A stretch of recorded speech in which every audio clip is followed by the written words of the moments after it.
তো আজকের ভিডিওটা শুরু করলাম শিলনোড়া দিয়ে মাটি ভাঙতে ভাঙতে। বেশ কয়েকদিন আগে আমি একটা গোলাপ গাছ কিনে নিয়ে এসেছিলাম, তো গাছটা লাগানো আর হচ্ছিল না, তাই ভাবলাম যে আজকে সময় করে গাছটা একটু লাগিয়ে নিই।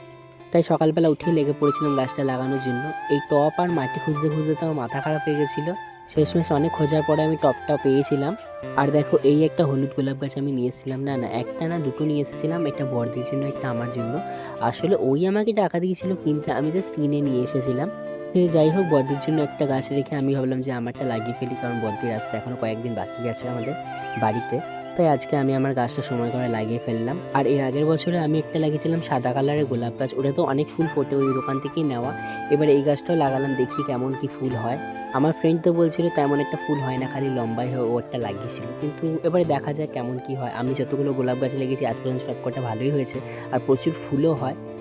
অনেকটা আশা নিতে এই গাছটা লাগালাম, দেখা যাক যদি ফোটে। তোমাদের সাথে তো অবশ্যই শেয়ার করবো, কারণ গাছটা লাগানো তোমাদের সাথে শেয়ার করলাম, ফুল ফুটবে তখনও নিশ্চয়ই শেয়ার করব। আর গাছটা লাগানোর পর জল দেওয়ার পরে দেখো কত ভালো লাগছিল দেখতে। আর তোমাদেরকে চলো দেখায় আগের বছরে যে গাছটা লাগিয়েছিলাম কত ফুল হয়েছে। তো চলো, আমার গোলাপ গাছ লাগানো তো কমপ্লিট। আজকের ভিডিও এটুকুই, দেখার জন্য কোনো একটা ভিডিও টাটা।